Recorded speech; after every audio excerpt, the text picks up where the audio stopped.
In this analysis, we're opening up the strategic logs to examine a profound military truth.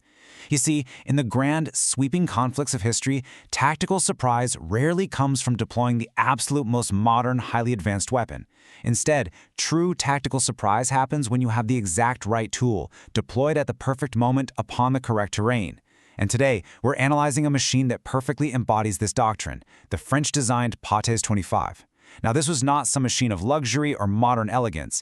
It was a rugged, unapologetic tool of war. And as we'll see, in the brutal theater of the Chaco War, that pure utility was precisely what was needed to completely alter the rhythm of combat. The Chaco forgave no errors. Before we get to the aircraft itself, we really have to understand the sheer, brutal stakes of this theater. We're talking about a vast, dry, and logistically cruel environment. In this hostile expanse, every single kilometer advanced cost lives, precious water, fuel, and time.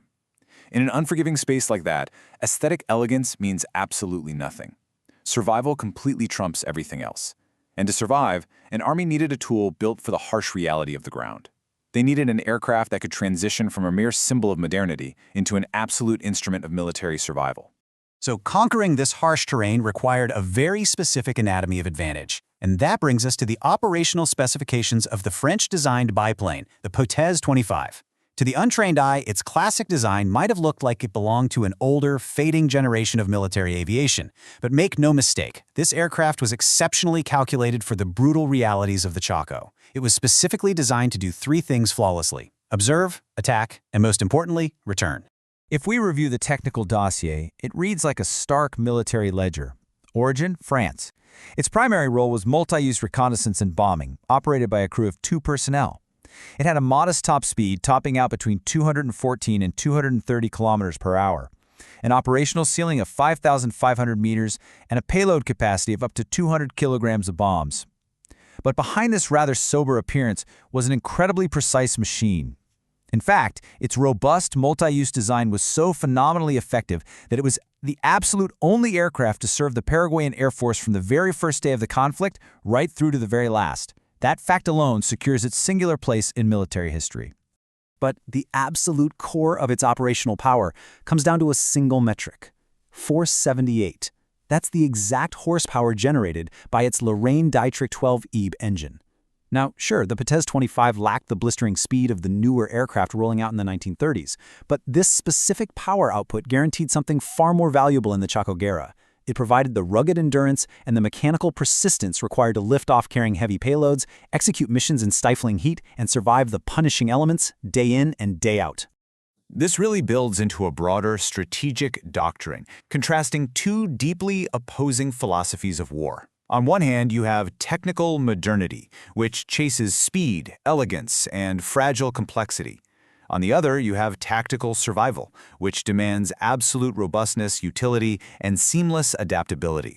In a cruel environment like the Chaco, the philosophical pursuit of aesthetic modernity was a fundamentally flawed strategy. The simple, sturdy design of the Potez 25 proved that survival is the ultimate metric of military superiority. It was the superior operational asset simply because it absolutely refused to break under the immense pressure of its environment. Beyond the trigger, however, lay the invisible architecture of war: logistics. The High Command understood a fundamental military truth here. Logistics isn't just some administrative detail, it's a core strategic weapon.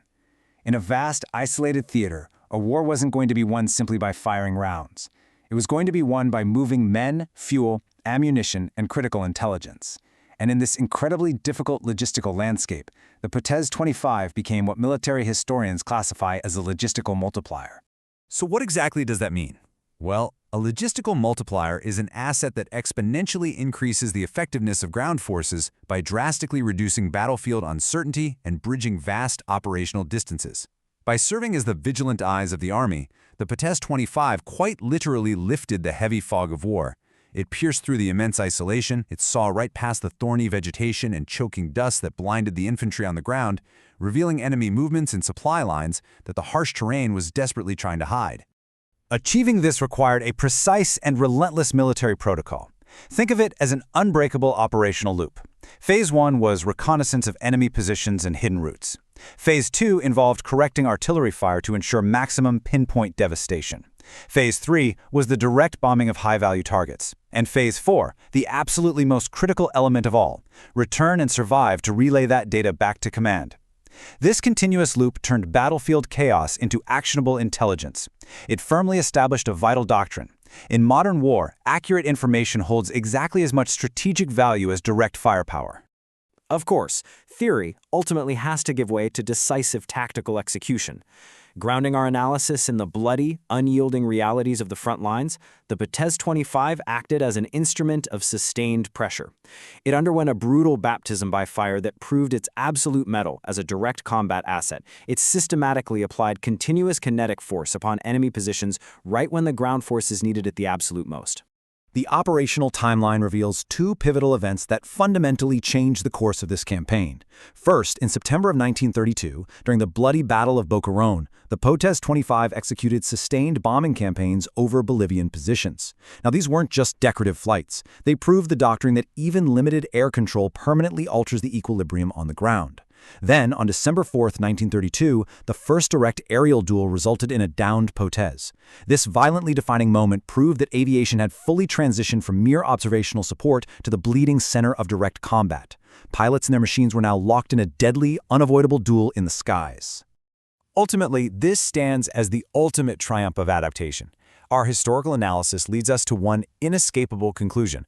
The Potez 25 was far more than just an aircraft. It was a definitive tactical advantage, perfectly integrated into an incredibly complex and logistically impossible campaign. The reason it commanded the Chaco wasn't because it was the most technologically modern piece of equipment out there. It was because it was the most decisive. It became the ultimate symbol of survival and relentless operational effectiveness.